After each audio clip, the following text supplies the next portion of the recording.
Now, my name's Duncan Derito Gitara. I'm by profession, I'm an electrician by profession. I'm also an addiction counselor. I'm a recovering alcoholic, having been an addict for over 25 years.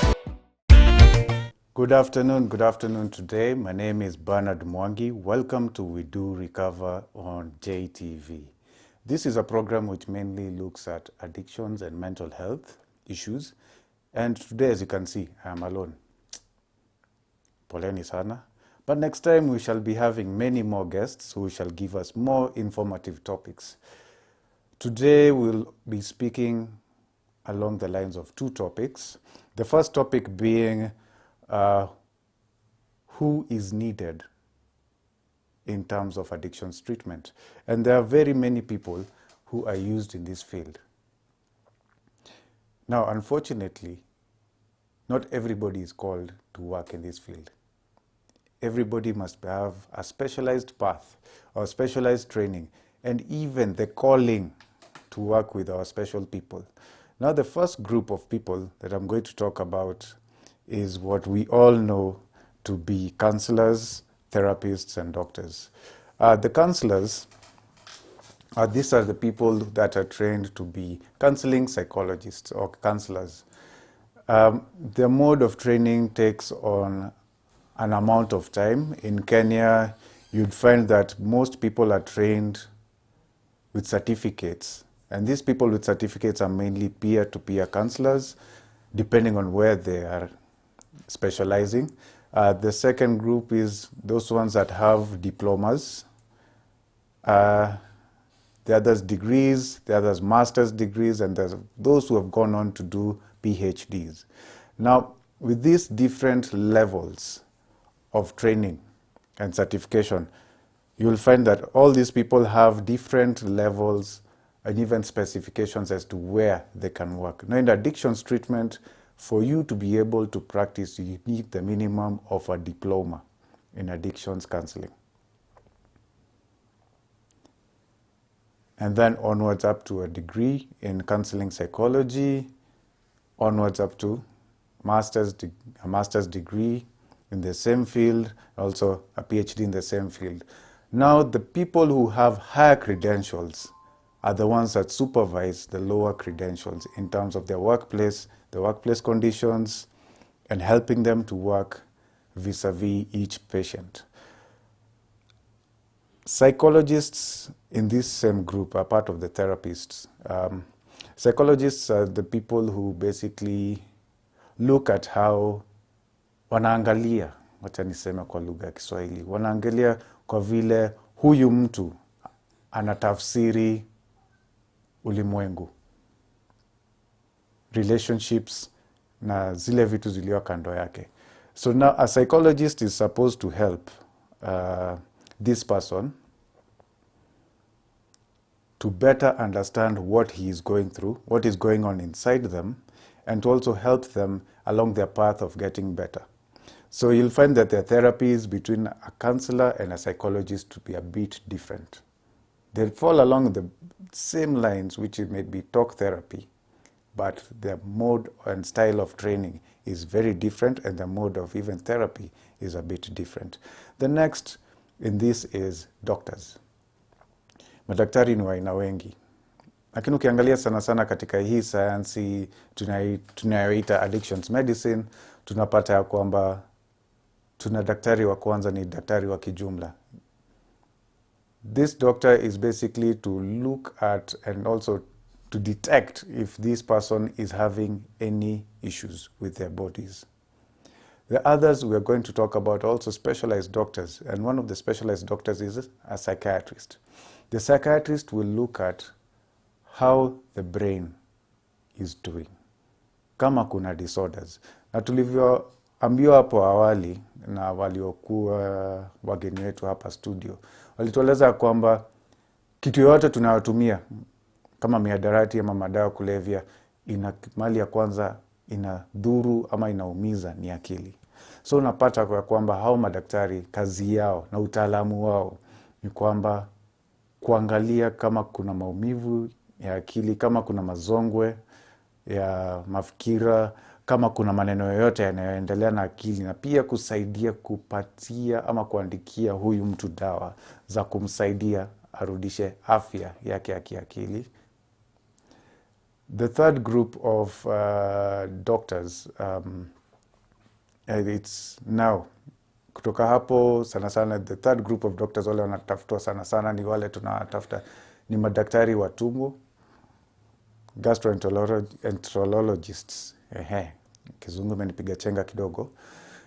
Now these doctors mainly deal with the stomach and the GI tract. Sasa kazi yao ni kuangalia ni nini inafanyika, na sana sana kwa wanywaji pombe unapata kila wakati wanapokunywa wanachoma matumbo yao. Na kuna madaktari wengine wana specialist zaidi. Lakini ile ningependa kuangazia ni kuna specialist wengine hatuwezi ondoa kwa sababu ya maneno ya uzazi, sana sana pande ya wanawake. Katika treatment ya wanawake lazima daktari wa pande ya uzazi, gynecologists wanahitajika sana. Na tuongee juu ya maneno ya maugonjwa ya zinaa ama maneno kama hayo, maneno tu ya kiafya huko juu, huko kuna dhoofika zaidi tunapotumia madawa ya kulevya ama mihadarati ama pombe. Na wale kuna wasaidizi wa hao madaktari tunawaita wauguzi wengine, nurses na nursing aides. So nurses kazi yao ni tuna level 2 ama 3. Nursing aides ni wale wanaopewa instructions na daktari mkuu ama na nurse ya kwamba venye watakuwa na sambaza dawa kwa walioathiriwa, vile watakuwa wanachukua temperature measurements na vitu kama hizo, vile watakuwa wanafanya record keeping na maneno kama hiyo. Wauguzi nurses pia hivyo wanafuata directions za daktari mkuu vile watahudumia patient. Na kuna psychiatric nurses. Psychiatric nurses speciality yao ni kushughulikia wagonjwa wa akili. Na tukumbuke ya kwamba addictions ni moja ya ugonjwa za akili. Kitengo cha pili chenye tutaongelea ni ya wafanyikazi ni watu tunaita administrative workers. Ni wao watu, ndo mtu wa kwanza utapata katika rehab center, outpatient ama hospitali, ule mtu wa pale front desk. Na lazima wakuwe na a lot of wisdom as to how to handle families, how the patients who are coming in, how to put in data, who to connect with the patient. So pia hata yeye lazima kuwa amepitia training moja ama nyingine. Group nyingine tutaongelea ni hao watu tunawaita social workers. Social workers ni watu kazi yao ni kufuatilia na pia kuangalia maisha ya huyu mteja, patient. Kwake nyumbani kuko vipi, kwake kazini kuko vipi, akitoka rehab ni wapi anaenda. Hao ndo wana design aftercare program. Hao ndo atafuatilia patient anapokuwa kule, atapokuwa akienda. Na pia sana sana hata akiwa pale rehab, ya pia anaangalia what are the social conditions, what are the social issues that this person may be going through. Na pia anafanya kazi na hao wengine pia kumtengenezea huyu mtu maisha yake ya baadaye. Na sana sana tunafanyanga confusion kati ya community health outreach workers na social workers. Ile kitengo kingine different. Community health outreach workers ni wale watu wanaotembea mitaani kusaidia watu kwa maneno ya kiafya. I have worked as a community health outreach worker, na ile kazi tulikuwa tunafanya sana sana ilikuwa inahusiana na madawa kulevya na HIV/AIDS. So kazi yetu ilikuwa ni kwenda katika vilabu, katika mashimoni kule chini mashimoni kule watu wanatumia mihadarati, walikuwa wanatumia heroin, na tunajaribu kuwashikanisha na matibabu ya HIV/AIDS, kwanza testing, alafu tunawashikanisha na care baadaye. So hawa outreach workers are very very important kwa sababu hawa ndo wanashughulikia watu at a community level. Na mwisho, kitengo cha mwisho ni wale, it's a fairly new concept in Kenya, ni wale tunaita sober companion. Sober companion ni mtu analipwa kutembea na wewe kimaisha kila siku. So huyu ni mtu utakuja uishi na yeye. Ukiishi na yeye hata kubali utembee na the wrong company, hata kubali ukaribie bar, hata kuambia kila wakati unapokuwa umeanza kupata zile tunaita triggers zimeanza kukukumba. Huyu mtu ni yule atahakikisha umeenda mikutano, atahakikisha umeenda kuona daktari wako, atahakikisha umeenda kuona hawa watu wote. Na hawa sober companions sana sana hutumiwa saa zile mtu hana familia. Ndio uko na financial means, lakini huna familia kukufuatilia. Sober companions pia husaidia sana sana kwa mtu mwenye yuko na very high chance ya kurelapse. So unapata huyu mtu anaishi na huyu sober companion 6 months to maybe down up to 2 years. So unaweza imagine ile mshahara ule mtu atalipwa kukufuatilia kila siku. Unaishi naye kwa nyumba moja, unamshughulikia chakula, unamshughulikia transport, watembea naye kila siku, anakupeleka from point A to point B, anaketi na wewe kazini. Kazi yake tu ni kukuangalia. Anakuchunga zaidi ya bodyguard. Ndio usije kurelapse. Remember, hii ugonjwa wetu ya addiction ni cunning, baffling and powerful. Yaweza kupiga chenga, unaweza kuwa umeenda rehab zote kwa hii dunia, umepata nguvu zote kwa hii dunia, lakini 3 seconds zinaweza kukuangusha. Kitengo chingine cha maana sana na cha muhimu sana ni watu wanaofanya kazi makanisani, kuanzia pastor, padre and any other spiritual leader. Hii kazi yote tunayofanya katika vitengo vyetu vya rehab, outpatient, inpatient, huku kwote, hatuwezi pata nguvu ya kuepukana na madawa kulevya for the rest of our lives bila kuhusisha Mungu. Kwa hivyo lazima tuwe na uhusiano wa karibu na hawa watu wanatusaidia sana sana pande hiyo. Na unapata ya kwamba most of the programs which are run today, for example, the Alcoholics Anonymous programs, Narcotics Anonymous programs, Overeaters Anonymous, Sexaholics Anonymous, Gamblers Anonymous, unapata zote zinahusu lazima njia moja ama nyingine, lazima uwe unamtafuta Mungu. So kitu ya kwanza, lazima utajua kuomba. Nani atakusaidia kujua kuomba? Ukiwa na maneno mengi sana kwa roho, yakifika ile mahali wanaita step 5, unahitaji kuongelesha Mungu. And most people find it very, very easy to speak to a spiritual leader, to pour out their hearts as to what is happening with them. So, fortunately or unfortunately, there are other groups of people that are needed. But the group of people that I've talked about are the most important. But the most important of them all is the patient himself and the family that he lives with. The patient needs to work willingly with all these people so that his life can be of a greater advantage, to have a greater perspective of what lies ahead for him. And also the family also needs to get treated with him at the same time because of the damages that the addiction has done to his whole family.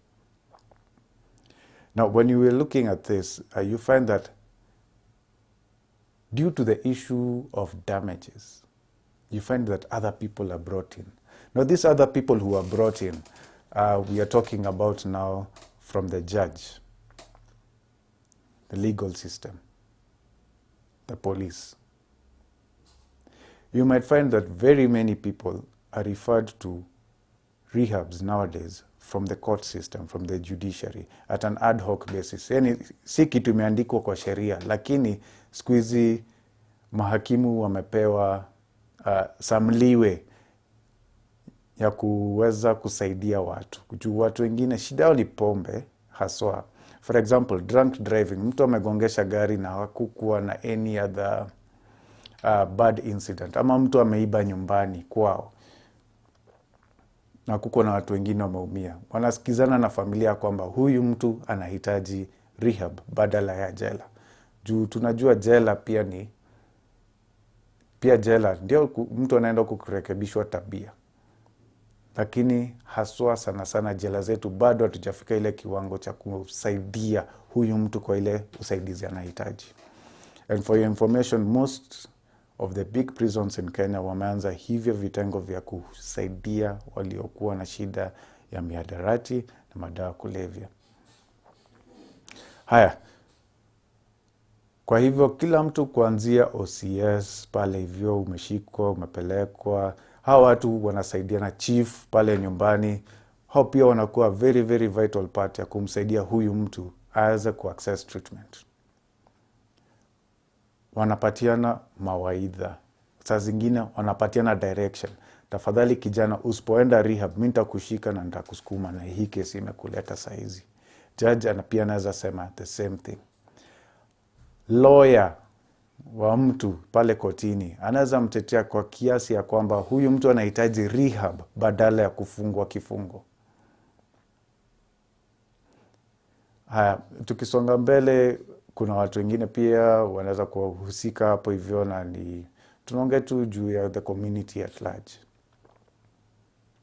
Na wale wanaoathiriwa sana in the community other than mashule, juu wazazi, watoto wao waliokuwa shule, ama wazazi wenye wako na shida ya uraibu wa madawa kulevya wanadhuru watoto wao wanashindwa kusoma vizuri, ni employers. Unapata kitengo kingine kinachopeleka watu wapate usaidizi ni an employer. Huyu mtu anaweza sema badala nifute huyu mtu kazi. Kwa research iliyofanywa, I think was it 5-6 years ago, you need 2 million shillings to retrain somebody for a certain position.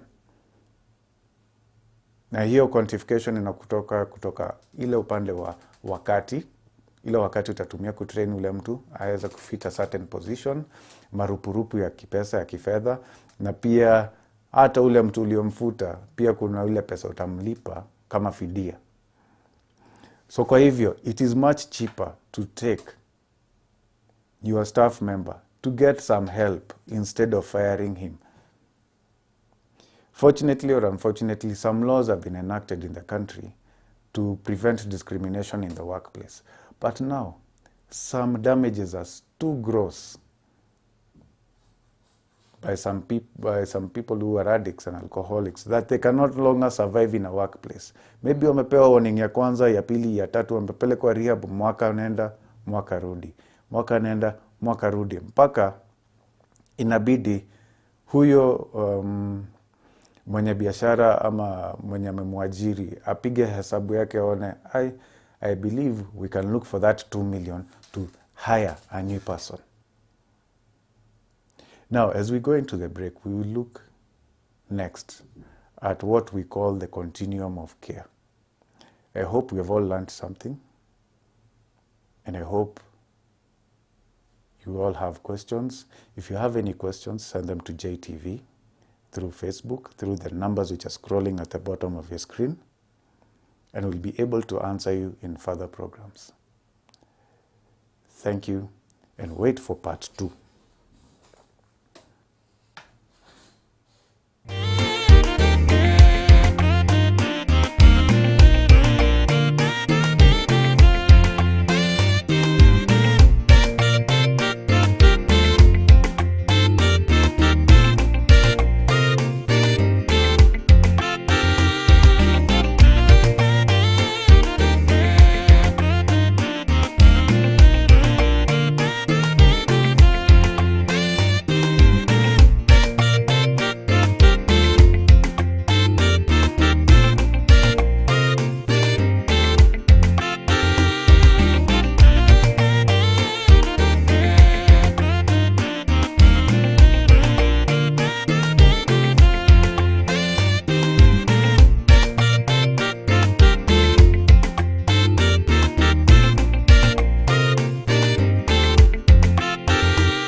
watching JTV, your #1 Christian channel.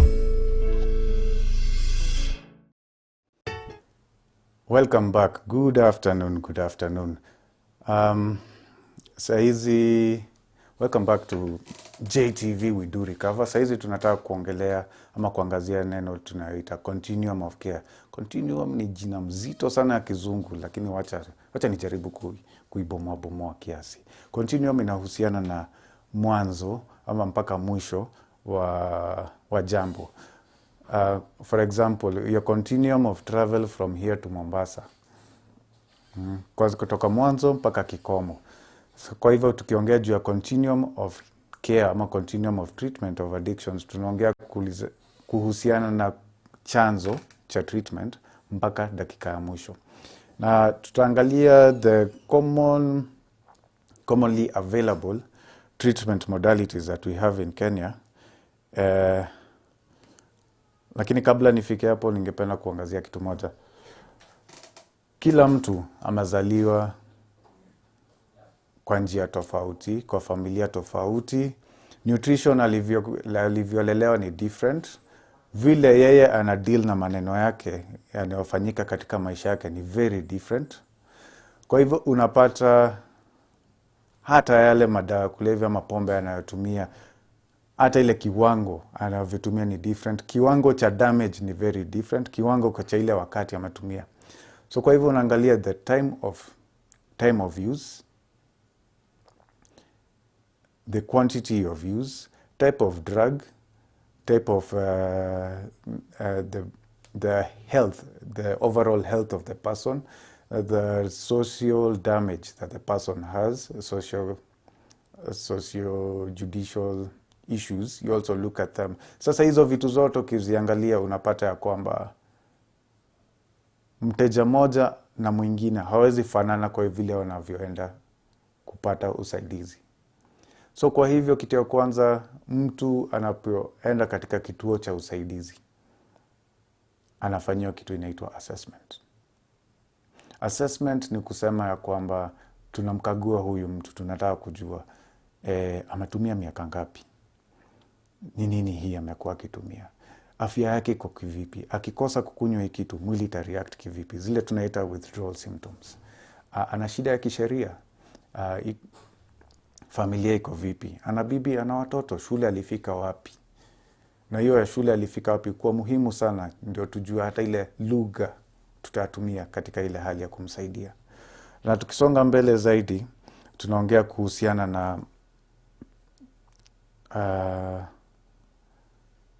kuhusiana na vituo vinavyosaidia watu kupata huu usaidizi. Na unapata zile vituo sana zile najua ni mzuri sana, zile zimedhaminiwa ama zimekaguliwa na shirika linaloitwa NACADA. NACADA is a national body that looks at treatment centers. Na chenye wanavyofanya ni kwamba wanakuja, wanatembelea vituo, wanavikagua, wanaviona, wanapatiana pia mawaidha vile vitavyoendelea. And if you want to get to know a treatment center that has been authorized by the government to work, go to the NACADA website. Check in your region. In every region, there's a rehab center. Up to my knowledge as of now, I know there are about 200 rehab centers in Kenya. But you'll find the NACADA accredited facilities are much less than that. So to prevent further grief in the future for you and your family, and you want quality services, go to a facility that has been accredited by NACADA. So now,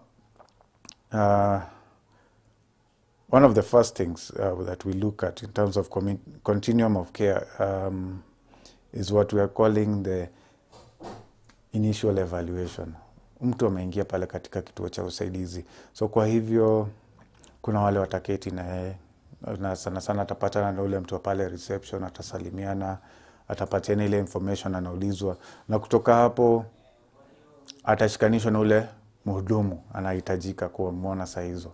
Na sana ule atapatana naye wa kwanza sana ni counselor. Na huyo counselor atakuja na form kadhaa kuhusiana na hiyo shida huyo mtu amekuja nayo. Ama unaweza pata huyu mtu ameenda katika hospitali, so ule atapatana naye wa kwanza ni muuguzi, a nurse, mwenye atachukua the basic information, temperature, age na vitu kama hizo. So hiyo initial evaluation ya huyu mtu inaangalia huyu mtu ana miaka ngapi, anaishi wapi. Kwa sababu mtu anaweza sema anatumia heroin lakini anaishi Moyale. Hakuna heroin Moyale to my knowledge. Kwa hivyo huyo mtu anadanganya. Waweza pata mtu anakuambia anatumia one drug or the other. Na tunajua, for example, if you are in Mombasa and you're using heroin, there are much more chances of you having HIV/AIDS than a person who's living in Nairobi, because of that population density of addicts in Mombasa is much higher than that in Nairobi. So kwa hivyo unapata hiyo, hapo ndo wanaangalia risk factors na maneno kama hiyo. Kitu ya pili wana evaluate hapo kwamba ni the type of help unahitaji. So kitu ya pili watakupeleka ama watakuelekeza kwamba ni detox. Detoxification kuna aina mbili. Detoxification kuna aina ya unaelezwa kwamba lala vizuri, kula unavyofaa, amka asubuhi, fanya exercise, kula vizuri, basic detox. Mwili haitakusumbua. Na mwenye anakuambia hivyo ufanye basic natural detox, ile hauhitaji madawa, ni mtu amesha kukagua, ameona ya kwamba hauhitaji kupewa dawa. And detox is done in a controlled environment. It is not just done anyhow. And it is done with supervision of medical practitioners.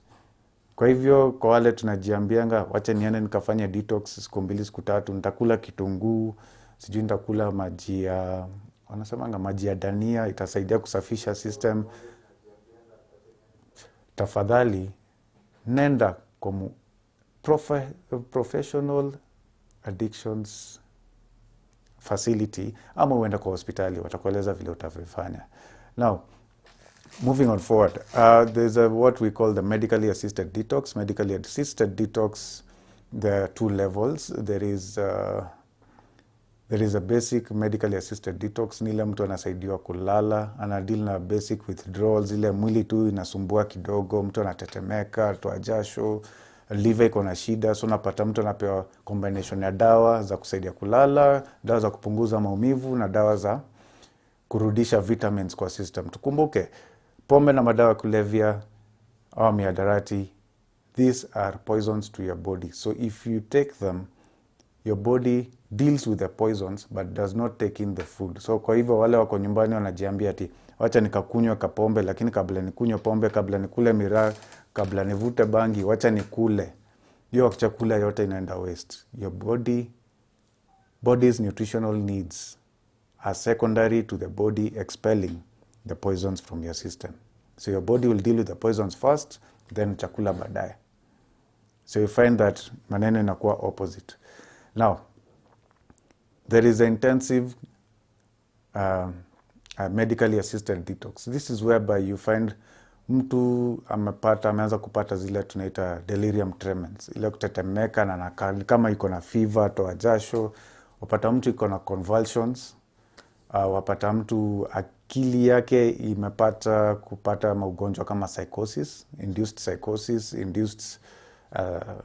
schizophrenic reactions, induced mood disorders, mtu ni suicidal. So kwa hivyo mtu anahitaji more specialized care kuliko ule mwingine. Na pia mwenye ataangalia maneno yote ni ule walipofanya ile evaluation. Sasa kitengo cha ndio tujue how long the detox will take. It also depends on the severity of the symptoms. If the symptoms are very severe, you'll find that a person will stay longer in detox. For example, mtu amevuta bangi, amekula miraa, akili yake imepoteza fahamu, hajijui, ama ajielewi, ajioni. There's what we call insight. Mtu ajioni, kila mtu anaona huyu mtu iko na shida, lakini juu ile shida anapitia saa hizo, hezi jiona yeye ni mchafu, hajaoga wiki 3. Hezi jiona ya kwamba amekonda sana. Hezi jiona ile damage amefanya kwa watu, kwa society. Kwa hivyo huyo mtu anawekwa mpaka ile wakati hizo symptoms zitapunguka na ameanza kujiona. Kwa hivyo kwa mtu kama huyo sana unaweza pata in very severe cases is up to 2 months. Lakini kwa mtu wa kawaida wa pombe, detox usually should just take 4 to 5 days. Kwa mtu anayetumia matembe, that one can be up to about 6 weeks of kufuatiliwa tu na dawa. Tukiangalia watu wanaotumia mihadarati kama heroin na cocaine, ina depend na mode of use. For example, if a person was injecting, the withdrawals will be worse. If you're sniffing, the withdrawals will be very bad. Lakini kama alikuwa anavuta ama alikuwa anachanganya na bangi anavuta, unapata withdrawals are lessened. So unapata kila kesi haifanani. Tunaweza kuwa tuwaketi pamoja, tuwakunywa the same beer, lakini vile tuna react ni totally different. Mimi labda ni wale ulia kwa counter, tunalia tu, na huyu mwingine labda yake zinamwonyesha furaha. Haya, sasa kutoka hapo tunaenda kitengo cha residential treatment. Na unapata ya kwamba mtu akipelekwa residential treatment ni pale sasa ndo anaanza ile kazi ya treatment. Ile sasa ameanza kufanya kazi na counselor, ameanza kufanya kazi na psychologists. Na sasa kitu ya kwanza wanafanya hapo ni ile kitu wanasema treatment planning. So wamemaliza na maneno ya medical. Ama kama kuna maneno mengine ya medical inaendelea. For example, if a person has a co-occurring condition. For example, liver ilikuwa na issues, akili bado inamhitaji aendelee na madawa ndio aendelee kuwa normal. Tunatengeneza a program yenye itasaidia huyu mtu kwenda mbele. Na hii program inakuanga reviewed. In most treatment facilities that I know about, inakuanga reviewed either weekly, twice a month, ama once a month. Na inafanywa na timu mzima. Timu mzima inaketi chini, wanasema, tuko na patient X. Na huyu patient X ana present hivi na hivi na hivi na hivi. Na mimi nafikiria ni tuweze kumsaidia zaidi. Twende point A, point B, point C, point D. Na niite pia familia na tufanye hivi na hivi. Au wengine wanamkosoa juu wanakutananga na kwa njia moja ama nyingine. Na kutoka hapo, hiyo plan inakuwa reviewed. Haya, ya mwisho katika hiyo pande ya residential treatment, unapata ya kwamba hapo ndo pale kuna family therapy, art therapy. Family therapy ni ile pale wazazi, familia inaitwa, wanafanya kazi kudeal na maneno ya nyumbani. Mbona fees haikuwa inalipwa? Mbona mtu alikuwa violent? Mbona mtu alikuwa afanya hivi? Mbona familia ilikuwa imemtenga? Mbona kama kuna mahasira ya kitambo, maneno ya forgiveness inaingia hapo. Art therapy sasa huwa mzuri sana kwa sababu si kila mtu huelewa the same way. Tunapofanya group therapy unapata ya kwamba ni kitu kama lecture. So kuna wale wanaweza learn kirahisi sana kwa kuandika na kuunderstand ukipewa lecture. Kama vile ninavyofanya saizi. Kuna wale watashika. Lakini kuna wale wengine wenyu mnaelewa zaidi sasa leo niko na mgeni hapa anasimulia story yake. Ama salia kuna wale wanaelewa zaidi wakionyeshwa movie kuhusiana na hilo neno. Ama kuna wale wanaelewa zaidi wakifanywa combination ya zote. Na pia kuna certain exercises wanapewa. For example, patients wanaweza pewa choreni picha ya kuonyesha the worst thing that ever happened to you ukiwa unatumia pombe ama mihadarati. Ama wanaelezwa haya, tutolee a small play showing vile mtu anaweza rudi kwa madawa kulevya ama kwa pombe. Ile kitu tunaita relapse. Na unapata the other patients wana learn from this other group very easily by just watching them. Haya,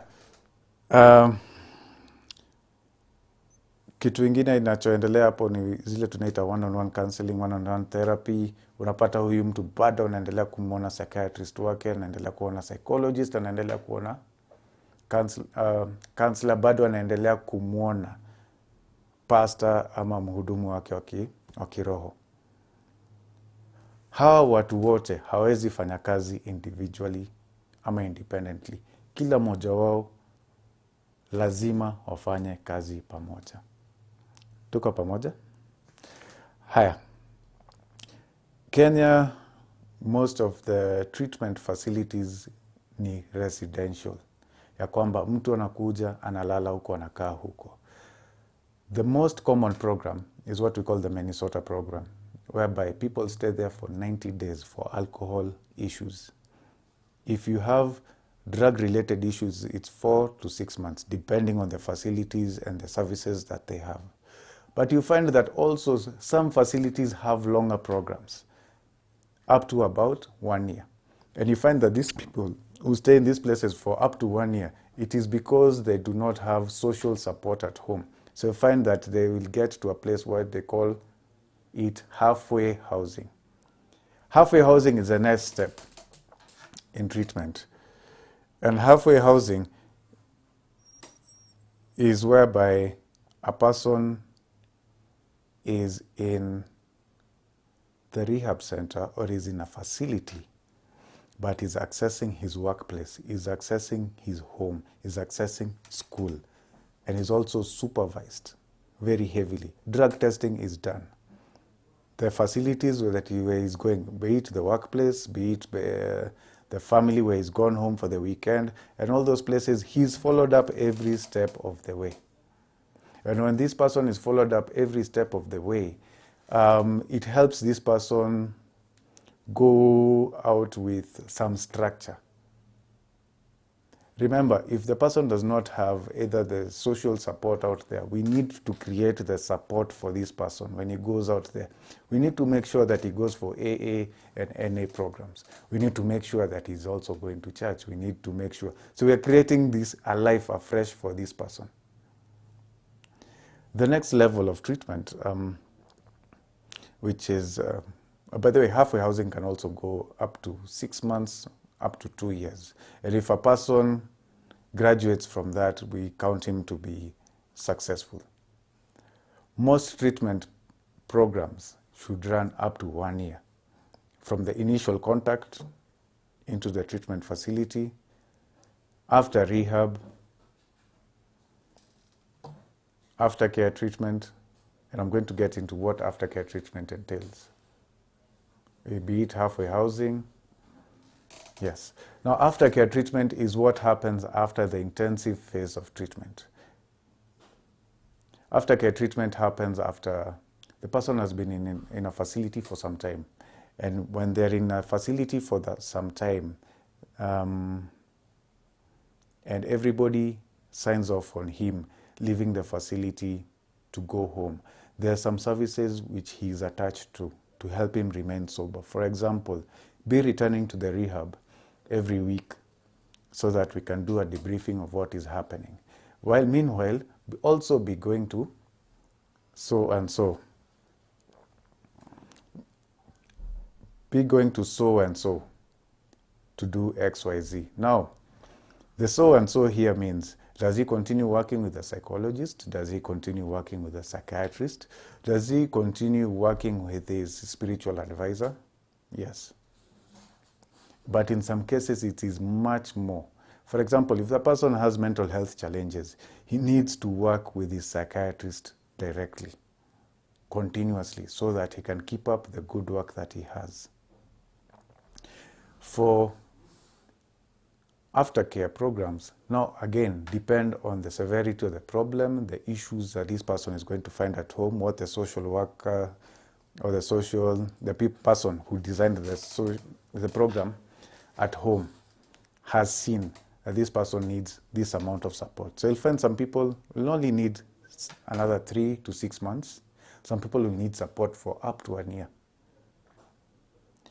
The next level of treatment that I'm going to talk about is outpatient. Outpatient is whereby if upon the initial contact, when they were doing the evaluation, they saw that this guy or this lady does not have what you would call addiction, is still in the initial phases of what you call abuse.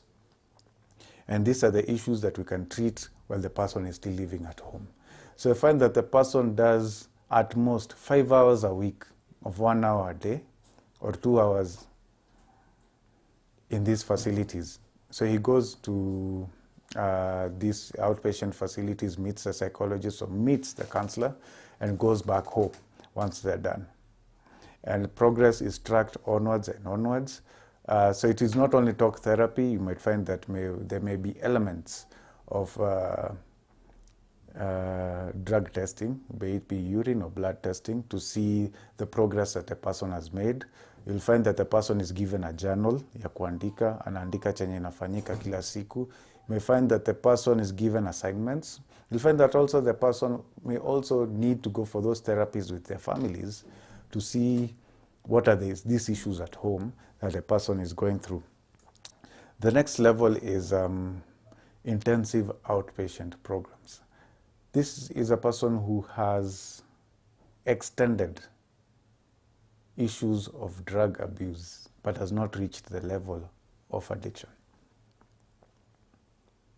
So this person, by the way, there are not very many facilities in Kenya which offer this. So this person needs to go into a treatment facility from morning for a specified amount of time. The most extensive being 8 to 9 hours, but the shortest being 4 hours a day for 5 to 7 days, until when they see that this person is well. And you find that this program may run for about 4 weeks to 6 weeks. And then there's some evaluation which is done every 2 weeks or weekly to see the progress of this person. These programs are also mainly used for people who have eating disorders. And one of the things that we have noticed is for the longer the person is in one form of treatment or the other, if they convey themselves from the beginning, they have entered into a treatment facility or a treatment service, and until the end, if the treatment period is long, there are more chances of this person being successful in his recovery.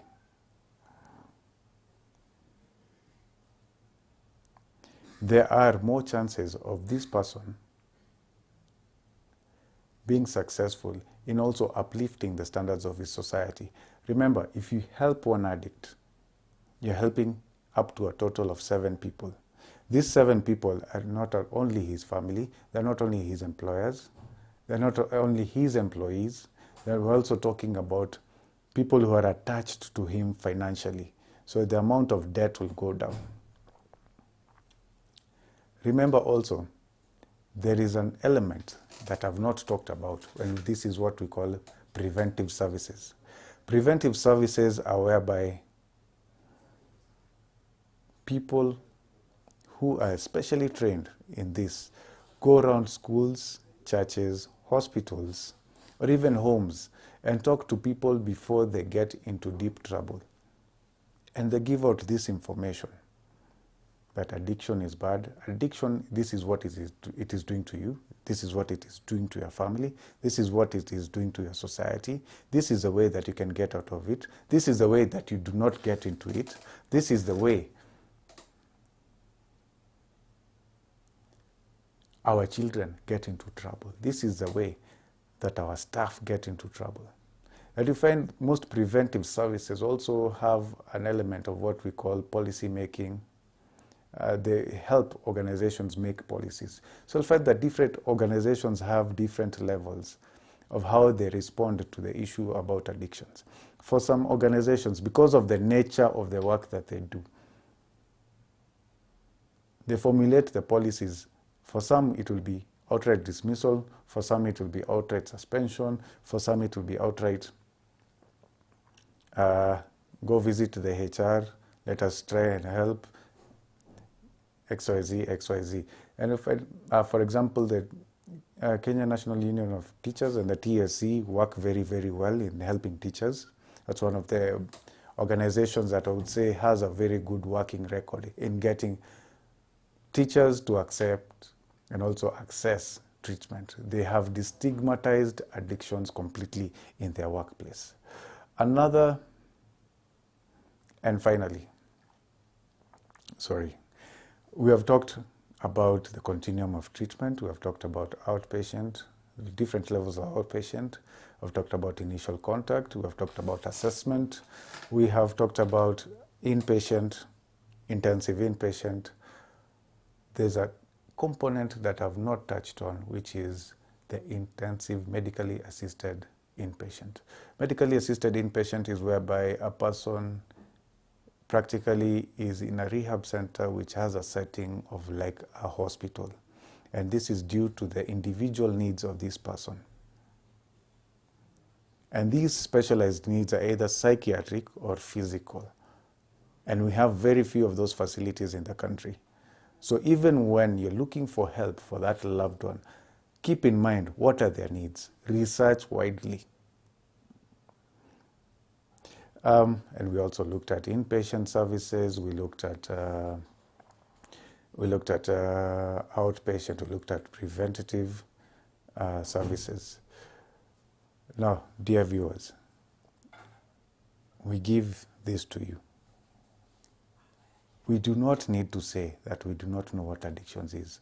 Nearly each one of us knows somebody who's affected, a person who's deep inside addiction, and we can help them access the treatment that they need. Last week, when Miss Mora was here, she was able to tell you at which particular moment is it easy to approach this person to accept the treatment. Let us not wait until our people die. We thank the Lord, we bless His name, and we thank Him for this time that He's given us with you. As we're winding up today, remember, subscribe to JTV on Facebook. Continue watching us. If you have any feedback, write to any of the emails and the numbers which are down at the bottom of the screen. Shalom, and God bless you. We are out.